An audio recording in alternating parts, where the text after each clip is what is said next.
सी plus plus के कुछ ऐसे टॉपिक्स जो कि इम्पॉर्टेंट होने के साथ साथ ईजी भी हैं।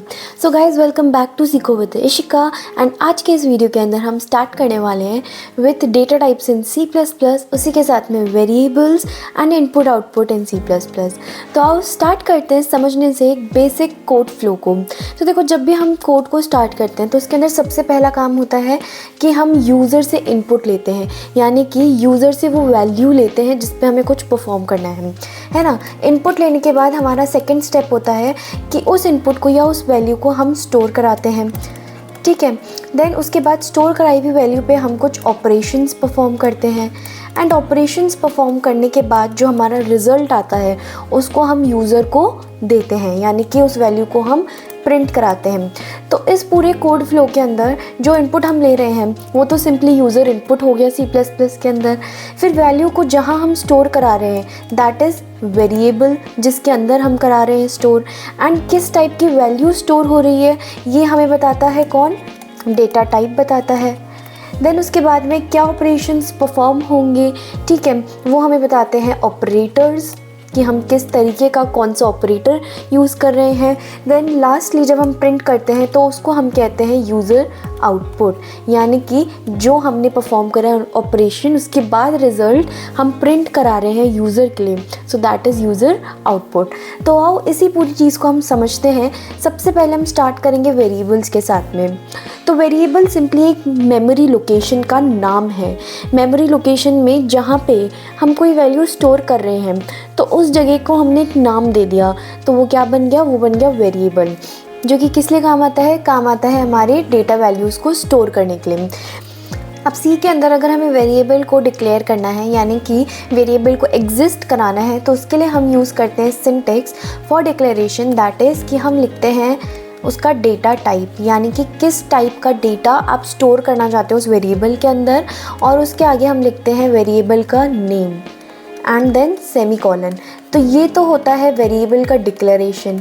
अब जब आप डिक्लेरेशन के साथ में इनिशियलाइजेशन करना चाहते हो तो उसमें हम सिर्फ इसके अंदर एक चीज़ ऐड कर देते हैं, दैट इज़ कि डेटा टाइप के साथ वेरिएबल नेम लिखा हमने एंड उसके अंदर हमने असाइन कर दी कोई हमारी वैल्यू जो भी हमें रखवानी है, ठीक है। तो ये क्या हो गया? ये होता है डिक्लेरेशन विथ इनिशियलाइजेशन। इनिशियलाइजेशन यानी कि जब आप उस वेरिएबल को कोई वैल्यू असाइन करो, उसको इनिशियलाइज कर रहे हो किसी वैल्यू के साथ। और अगर खाली इनिशियलाइजेशन करना है तो इनिशियलाइजेशन करने के लिए सबसे पहले ज़रूरी होता है डिक्लेरेशन करना। यहाँ पे हमने हमारे वेरिएबल नेम को डिक्लेयर कर दिया।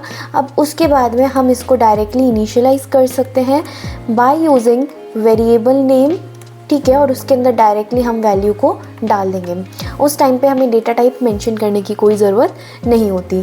तो ये एक नॉर्मल तरीका है जिससे हम हमारे वेरिएबल को डिक्लेयर या इनिशियलाइज कर सकते हैं, ठीक है। और जब भी हमें हमारे वेरिएबल नेम को प्रिंट कराना होता है तो सिंपली हम वेरिएबल नेम को यूज़ करते हैं। अब इसी के साथ में कुछ रूल्स आते हैं, वो रूल्स जो कि हम यूज़ करते हैं वेरिएबल्स को नेम करते टाइम पे, और ये बहुत ही इंपॉर्टेंट टॉपिक है, ये हमारे एग्जाम्स में ज़रूर आता है एंड कोडिंग के टाइम पे भी हमें ये रूल्स को ज़रूर ध्यान में रखना चाहिए। वो नेम जो है स्टार्ट होना चाहिए एक लेटर के साथ या फिर अंडरस्कोर के साथ में। फॉर एग्ज़ाम्पल मेरा वेरिएबल है ए, तो ए एक लेटर है, ठीक है, और अगर ये नहीं तो मैं स्टार्ट कर सकती हूँ उसको विथ दिस, ठीक है। लेकिन इसके साथ एक और रूल है कि हम किसी वेरिएबल को स्टार्ट नहीं कर सकते किसी भी डिजिट के साथ में, यानी कि अगर मैं लिखती हूँ 9A for a variable name तो ये क्या होगा? ये होगा गलत। करेक्ट फॉर्मेट क्या होगा? करेक्ट फॉर्मेट होगा कि जब भी आप वेरिएबल नेम लिख रहे हो तो या तो आप उसको लेटर से स्टार्ट करो, नहीं तो आप उसको अंडरस्कोर से स्टार्ट करो। और इसी के साथ में अगर हम चाहते हैं कि हम वेरिएबल नेम के बाद में कोई नंबर दें या डिजिट दें तब हम दे सकते हैं, ये बिल्कुल करेक्ट है, लेकिन ये वेरिएबल नेम एक डिजिट के साथ स्टार्ट नहीं होना चाहिए। देन उसके बाद थर्ड पॉइंट आता है कि कोई भी स्पेसेस अलाउड नहीं है। फॉर एग्जांपल अगर मैं कहूँ आइसक्रीम नाम का मेरा कोई वेरिएबल है तो आइसक्रीम नाम के वेरिएबल में ये जो है ये वैलिड नहीं होगा। क्यों? क्योंकि यहाँ पे एक एम्प्टी स्पेस आ रही है आइस और क्रीम के बीच। अगर मुझे इसको एक वेरिएबल बनाना है तो मैं इधर सिंपली एक अंडरस्कोर ऐड कर सकती हूँ, ठीक है, या फिर मैं इसको विदाउट स्पेस लिख सकती हूँ, तो ये वैलिड होगा, ठीक है। और यहाँ पे ये जो है विद अंडरस्कोर वैलिड होगा क्योंकि कोई भी स्पेसेस नहीं आ रहे हैं। देन नेक्स्ट है कि कोई कीवर्ड्स अलाउड नहीं होते हैं, राइट। तो कीवर्ड्स अगर मैं सिंपली कहूँ तो वो रिजर्व्ड वर्ड्स हैं जिनका कुछ ऑलरेडी मीनिंग एग्जिस्ट कर रहा है हमारे कंपाइलर में, राइट। जैसे कि इंट, फ्लोट, ये क्या हो गई, ये हो गई कीवर्ड्स, क्योंकि इनका कुछ ऑलरेडी मीनिंग एग्जिस्ट कर रहा है।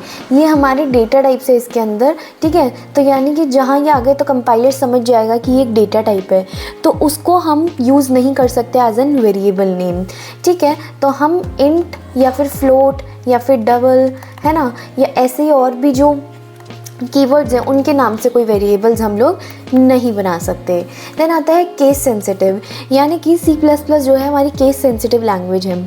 उसके अंदर अगर आपने दो वेरिएबल्स बनाए हैं, एक वेरिएबल एज नाम का है जिसके अंदर ए कैपिटल है, दूसरा वेरिएबल भी एज नाम का है लेकिन वो पूरा स्मॉल केस में है, तो ये दोनों वेरिएबल्स जो है ये दोनों वेरिएबल्स सेपरेट हैं। अब हम इसको और अच्छे से समझते हैं डेटा टाइप्स के साथ में।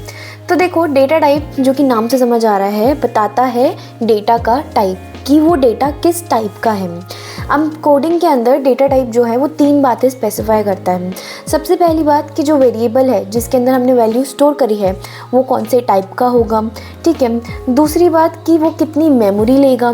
तीसरी बात कि उस पर कौन कौन से ऑपरेशंस हम परफॉर्म कर सकते हैं। इस कॉन्सेप्ट को हम आगे और भी इलैबोरेट करके समझेंगे। अभी देखो कि डेटा टाइप्स को हमने 3 तरीके में क्लासिफाई करा गया है। पहला टाइप है प्रिमिटिव, दूसरा है डिराइव्ड, तीसरा है यूज़र डिफाइंड। इन तीनों को वन बाय वन हम अच्छे से समझते हैं। तो स्टार्ट करते हैं विद प्रिमिटिव डेटा टाइप।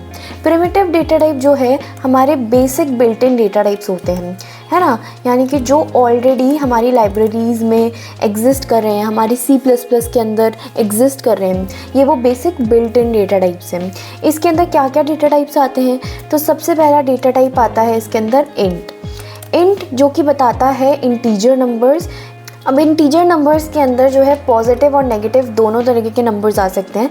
तो इसका एग्जांपल देखें अगर हम, तो 1, 0, 100, 200, या फिर नेगेटिव में बात करें तो -5, -20, ऐसे सो ऑन बहुत सारे एग्जांपल्स जिसके हो सकते हैं, राइट। एंड इसी के साथ में ये मेमोरी के अंदर जो स्पेस ऑक्यूपाई करता है वो इनिशियली होती है ऑफ 4 बाइट्स।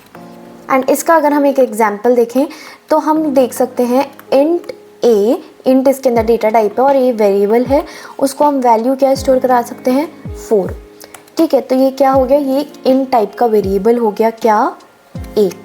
उसी के साथ में सेकंड प्रिमिटिव डेटा टाइप आता है फ्लोट जो कि हमें बताता है डेसिमल वैल्यूज़ को। डेसिमल वैल्यूज़ के अंदर जैसे कि हम लिख सकते हैं 10.01, 1.99 या फिर 2.1, ये सारी क्या हो गई, ये सारी हो गई हमारी डेसिमल वैल्यूज़। उसी के साथ में ये ऑक्यूपाई करता है 4 bytes again in the memory. इसका एग्जांपल अगर हम देखें तो example could be float b equals to 4.1, तो ये क्या होगा, ये भी सही होगा। देन इसके अलावा नेक्स्ट आता है डबल डेटा टाइप जो है वो लार्ज या फिर हम कह सकते हैं लॉन्ग डेसिमल वैल्यूज़ की बात करता है, ठीक है। अभी इसके अंदर डेसिमल स्पेसेस तो हैं वो बहुत स्मॉल हैं, ठीक है, लेकिन डबल की क्या खासियत है कि डबल जो है वो स्टोर कर सकता है कुछ वैल्यूज़ इस तरीके की, जैसे 1.99999, इतनी लंबी तक में वो वैल्यूज़ स्टोर कर सकता है ना, कुछ भी हो सकता है इसका एग्जांपल।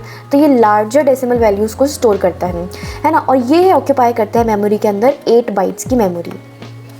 और इसका एग्जांपल हम लिख सकते हैं डबल, उसके साथ में कोई भी वेरिएबल नेम ले लेते हैं हम d, और ये क्या स्टोर कर रहा है 10.20999190, ठीक है। एंड नेक्स्ट हमारा प्रिमिटिव डेटा टाइप आता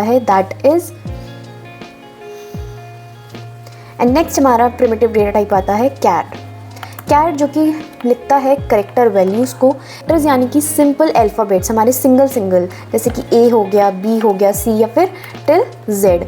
और ये करेक्टर्स जो हैं वो small as well as capital cases में हो सकते हैं, यानी कि इस केस में या फिर इस केस में भी लिखे जा सकते हैं। ये दोनों ही जब हम सिंगल सिंगल लिखेंगे तो उनको हम कंसिडर करेंगे एज एन करेक्टर, और इन करेक्टर्स को हम हमेशा लिखते हैं सिंगल कोट्स के अंदर। ये इसका बहुत इंपॉर्टेंट पार्ट है जो हमें ध्यान रखना चाहिए, क्योंकि हम जनरली यहाँ मिस्टेक कर देते हैं लेकिन हमें करनी नहीं है, ठीक है। और ये जो है मेमोरी के अंदर कितना स्पेस लेता है, ये लेता है 1 बाइट जितना स्पेस इसके अंदर। एग्जाम्पल देखें अगर इसका, तो हम लिखेंगे कैर, हमने कोई वेरिएबल ले लिया सी और उसके अंदर स्टोर कर लिया इसने ये वैल्यू, या फिर ये यहाँ पे ये भी स्टोर कर सकता है कैर सी इक्वल्स टू कैपिटल ए। तो ये दोनों ही जो है करेक्ट है। उसके बाद में नेक्स्ट आता है हमारा बुलियन, ठीक है, जिसका कीवर्ड हम यूज़ करते हैं एज एन बुल, और ये स्टोर करता है 2 तरीके के values, either true either false. और ये जो है मेमोरी के अंदर ऑक्यूपाई करता है अगेन 1 बाइट जितनी मेमोरी, ओके। एंड इसका एग्जाम्पल अगर हम देखें तो एग्जाम्पल कुड बी कि हमने बूल कीवर्ड यूज़ करा, कोई भी वेरिएबल लिया और उसके अंदर हम स्टोर करा दे ट्रू या फिर फॉल्स को, तो दोनों ही करेक्ट होंगे। एंड इसी के साथ में लास्ट प्रिमिटिव डेटा टाइप आता है, दैट इज़ वॉइड। वॉइड का मतलब होता है ज़ीरो वैल्यू, या फिर मैं कहूँ नो वैल्यू। ज़ीरो वैल्यू से ज़्यादा एक्यूरेट होगा कि अगर हम कहें इसको नो वैल्यू। और इसको हम कब यूज़ करते हैं, इसको हम यूज़ करते हैं विथ फंक्शंस, है ना। जब हम फंक्शंस डिक्लेयर करते हैं तो यानी कि वो बताते हैं कि कुछ नहीं रिटर्न करा, कोई वैल्यू रिटर्न नहीं करे स्पेसिफिकली, है ना। इसका सिंपली हम यूज़ कर सकते हैं with void keyword, and memory के अंदर ये ऑक्यूपाई करता है 0 बाइट्स को, क्योंकि इसकी कोई वैल्यू नहीं होती, राइट। तो ये था बेसिक हमारे बिल्ट इन डेटा टाइप्स, जिसको हम प्रिमिटिव डेटा टाइप्स कहते हैं या फिर फंडामेंटल डेटा टाइप्स के नाम से भी जानते हैं। अब हम आगे बात करते हैं नेक्स्ट डेटा टाइप्स की, जो कि है derived data types. Derived data types जो हैं वो डिराइव करे जाते हैं from primitive data types only, है ना, डिराइव फ्रॉम प्रिमिटिव ओनली, यानी कि हम इनको लिखते हैं प्रिमिटिव डेटा टाइप्स की मदद से। समझते हैं कैसे। तो सबसे पहले देखो, पहले तरीके का जो डिराइव डेटा टाइप है वो है एरे, ठीक है। एरे क्या होता है, एरे होता है कलेक्शन ऑफ सेम एलिमेंट्स, यानी कि सेम तरीके के जो प्रिमिटिव डेटा टाइप के एलिमेंट्स होंगे उनका कलेक्शन।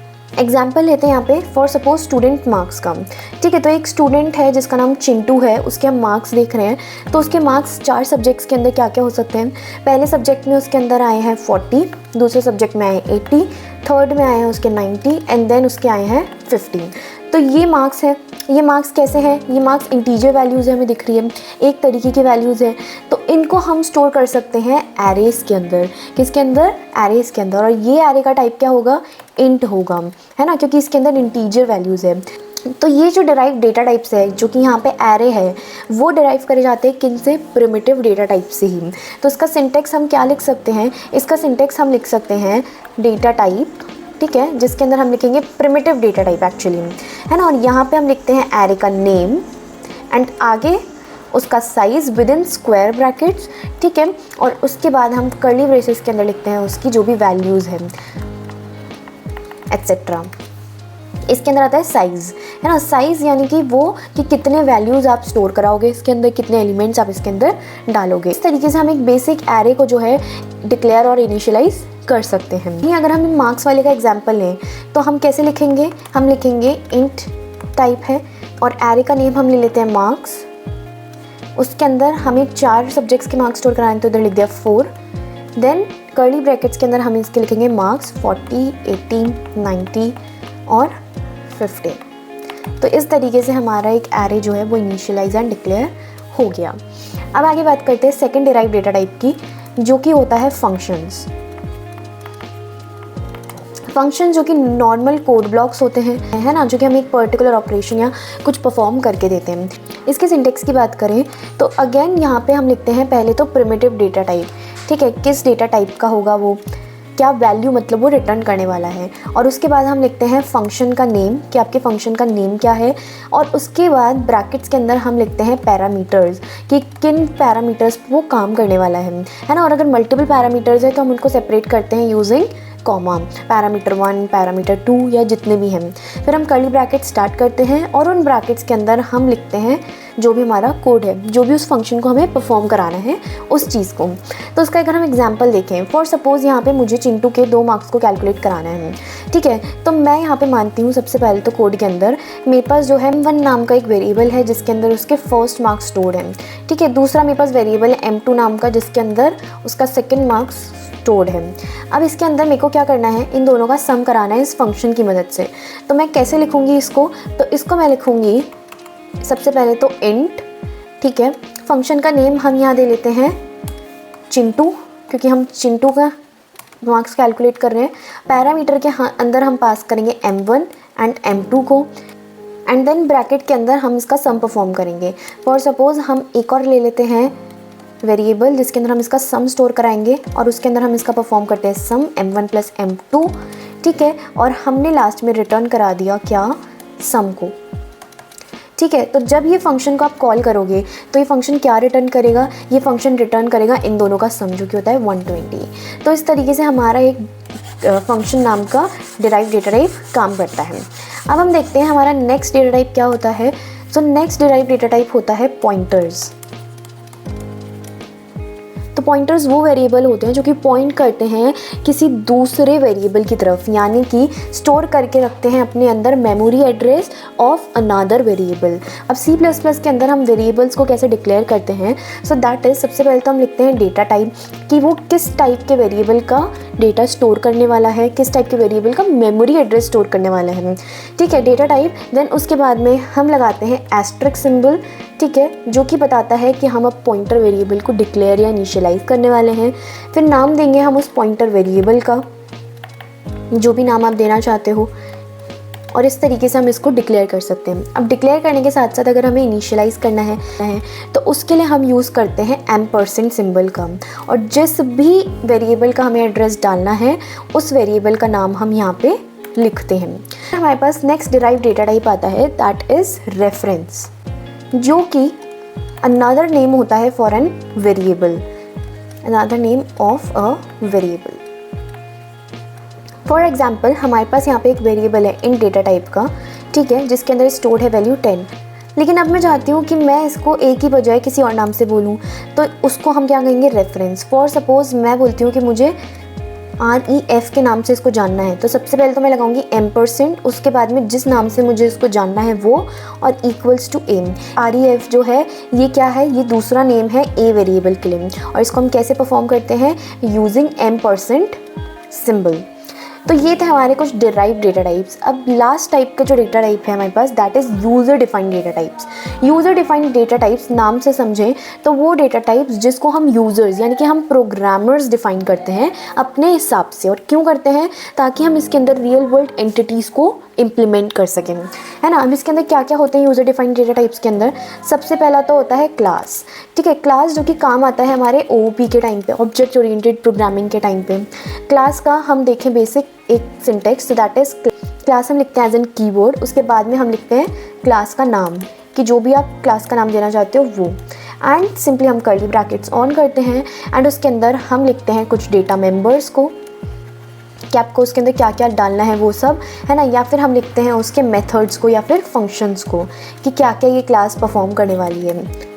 इसका एक एग्जांपल देखें तो फॉर एग्जांपल मेरे पास एक क्लास है जिसका नाम है कार, तो मैं कैसे लिखूँगी, क्लास कार, ठीक है।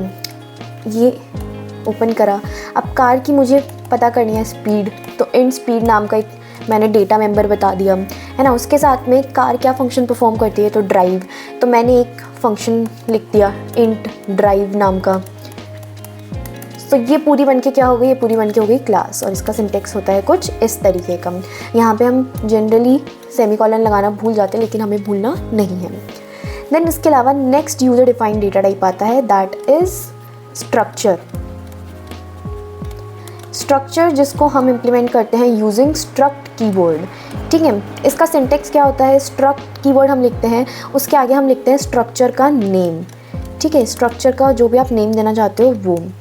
अब इसकी क्या खासियत है कि ये अपने अंदर अलग अलग डेटा टाइप्स के मेंबर को स्टोर कर सकता है, यानी कि इसके अंदर ये कुछ वेरिएबल स्टोर कर सकता है, इंट के, फ्लोट के, या फिर डबल के भी कर सकता है इसके भी लास्ट में आता है सेमीकोलन। अब इसी के जैसा एक और है इसका भाई बहन जो कि है यूनियन नाम का। यूनियन के अंदर हम सिंपली ये यूनियन कीवर्ड यूज़ करते हैं, ठीक है, और उसके आगे हम लिखते हैं उसका नेम, है ना, एकदम सेम है, बिल्कुल सेम है। इसके अंदर भी हम डिफरेंट डेटा टाइप्स के मेंबर्स को यहाँ पे बता सकते हैं, इंट, फ्लोट, कैर, है ना, जो भी है। अब लेकिन इन दोनों में डिफरेंस क्या है? इन दोनों में डिफरेंस ये है कि स्ट्रक्चर जो है अपने डेटा मेंबर्स को सेपरेट मेमोरी एलोकेट करता है ना, जबकि यूनियन जो है वो क्या करता है, यूनियन शेयर्ड मेमोरी देता है अपने डेटा मेंबर्स को। ये इसका सबसे बड़ा डिफरेंस है। तो ये इसका सबसे बड़ा डिफरेंस है जो कि हमारे 2 मार्क्स में भी कभी कभी पूछ लिया जाता है। ओके, देन उसके बाद में हमारा लास्ट जो यूजर डिफाइंड डेटा टाइप है दैट इज़ इनम, ठीक है। इनम क्या करता है? इनम इम्प्लीमेंट करता है नेम्ड कॉन्स्टेंट्स को। जैसे कि एग्जाम्पल से समझते हैं इस चीज़ को। तो सबसे पहले तो इसको हम इम्प्लीमेंट कर सकते हैं यूजिंग इनम कीवर्ड, ठीक है। उसके बाद में जो भी आप इसको नाम देना चाहते हो, फॉर सपोज हम लेते हैं एग्जाम्पल ऑफ डेज। अब इसके अंदर हम कुछ नेम्ड कॉन्स्टेंट्स डाल सकते हैं, जैसे कि डेज के अंदर मुझे चाहिए मंडे, है ना, ट्यूसडे, फिर वेडनेसडे। तो ये जो है एज इट इज़ रहेगा, ये जो वैल्यूज़ हैं इसकी ये कांस्टेंट रहेंगी, ये चेंज नहीं होंगी, राइट। तो यही था पूरा प्रॉपर कि डेटा टाइप्स को हम कैसे यहाँ पे समझते हैं C++ के अंदर। तो यहाँ पे हर एक डेटा टाइप जो है वो हमें बता रहा है कि एक वेरिएबल किस तरीके की वैल्यू को स्टोर कर रहा है, दूसरा हमें बता रहा है कि वो कितनी मेमोरी ले रहा है, देन थर्ड कि हम उन पर क्या क्या ऑपरेशंस परफॉर्म कर सकते हैं। तो अब मेरे को बताओ कि अगर कोई कैट डेटा टाइप का वेरिएबल है, फॉर सपोज कैट सी है जिसके अंदर वैल्यू स्टोर्ड है ए, और दूसरा ही कैट टाइप का एक और वेरिएबल है जो कि है डी जिसके अंदर स्टोर्ड है ए। तो अब क्या कैट टाइप का जो वेरिएबल होंगे उस पर हम प्लस माइनस परफॉर्म कर पाएंगे? नहीं कर पाएंगे, है ना, ना ही डिवीजन कर पाएंगे। ऐसे हम अरिथमेटिक ऑपरेशंस इस पर परफॉर्म नहीं कर पाएंगे। इन पे हम क्या परफॉर्म कर सकते हैं? इन पे हम परफॉर्म कर सकते हैं कंपैरिजन, कि क्या ए इक्वल है इससे, है ना, क्या ये दोनों सेम है, ये तो हो गया कंपैरिजन। तो ये हमें बताते हैं कि हम किस तरीके के ऑपरेशंस उन पे परफॉर्म कर सकते हैं। तो ये तो पूरी बात हुई हमारे डेटा टाइप्स की। अब इसके अंदर एक डाउट और आएगा कि हमने स्ट्रिंग को तो इंक्लूड ही नहीं करा। तो यहाँ पे देखो, स्ट्रिंग को हम जो है इंक्लूड करते हैं with in class only, user defined data types के अंदर। हमने प्रिमिटिव के अंदर क्यों नहीं करा है स्ट्रिंग्स को इंक्लूड? क्यों? क्योंकि C++ के अंदर स्ट्रिंग जो है हमारे पास आती है as an class, in the form of class हमारे पास आती है ना, स्ट्रिंग को हम मानते क्लास। तो ये क्लास के टाइप में आप मान लो कि यहाँ पे क्या आएगा, स्ट्रिंग। या फिर हम अगर चाहते हैं तो हम इसको एक एडिशनल मान सकते हैं, इनम के बाद हम इसको लिख सकते हैं स्ट्रिंग, जो कि बताता है सीक्वेंस ऑफ कैरेक्टर्स को।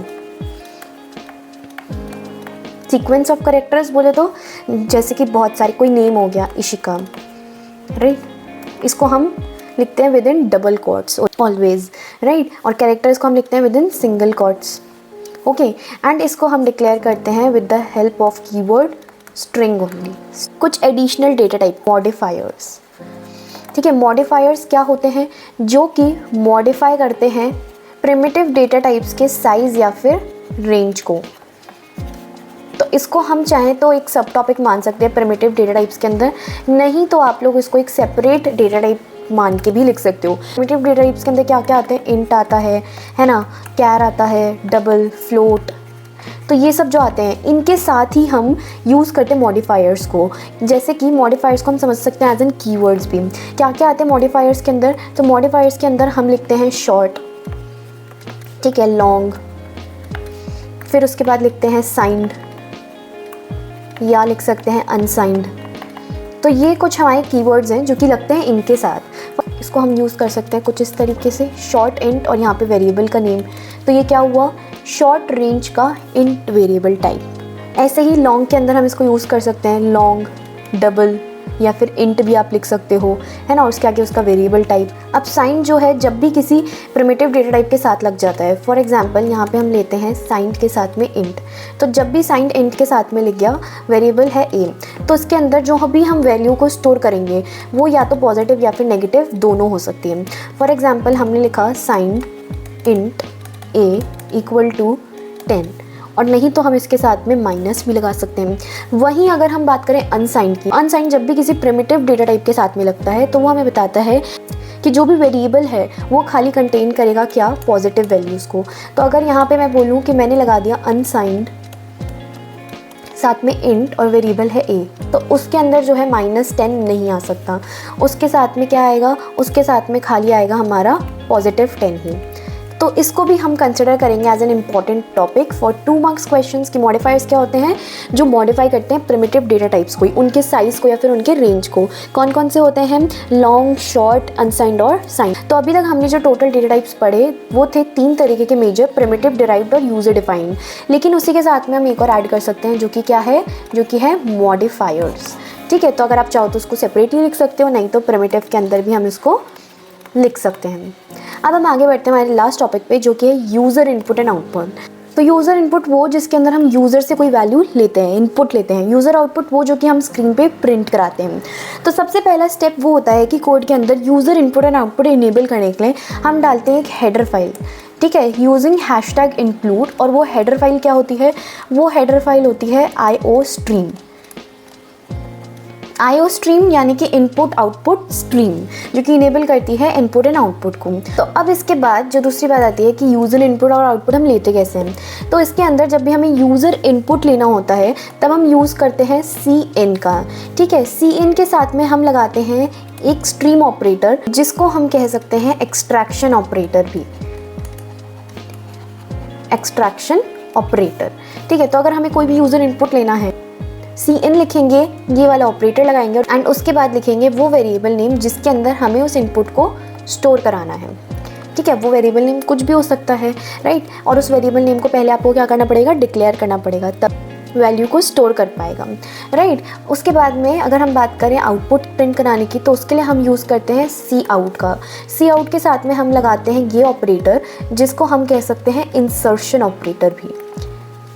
ठीक है, और इसके बाद हम लिखेंगे क्या, वो मैसेज जो कि हमें प्रिंट कराना है। तो मुझे प्रिंट कराना है नेम अपना, तो मैं लिख दूंगी इशिका। तो आउटपुट स्क्रीन पे क्या प्रिंट होगा, आउटपुट स्क्रीन पे प्रिंट होगा ओनली ये मैसेज, ये नेम जो कि डबल क्वॉट्स के अंदर है, क्या, इशिका। एंड इसी के साथ में एक चीज़ और आती है यूज़र इनपुट एंड आउटपुट के अंदर, दैट इज़ कि हम एक लाइन लिखते हैं। वो लाइन क्या होती है, using name space STD।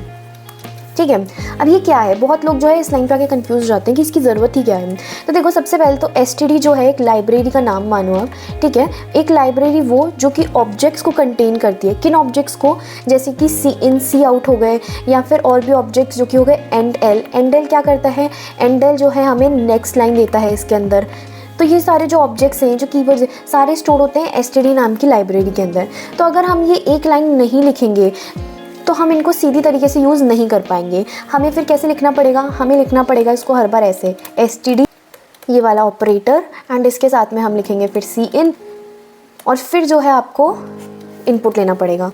Similar for Cout, तो हमें ये करना पड़ेगा। तो इस कॉम्प्लेक्सिटी से बचने के लिए जो है हम स्टार्टिंग ऑफ द प्रोग्राम में एक लाइन लिख देते हैं, जो कि हम लिखते हैं यूजिंग नेम स्पेस STD। ठीक है, जिसकी वजह से हम लिख सकते हैं डायरेक्ट CIN, Cout को, endl को, और भी ऐसे जो ऑब्जेक्ट्स होते हैं उनको हम डायरेक्टली यूज़ कर सकते हैं। यही पूरा कॉन्सेप्ट था यूज़र इनपुट एंड आउटपुट का।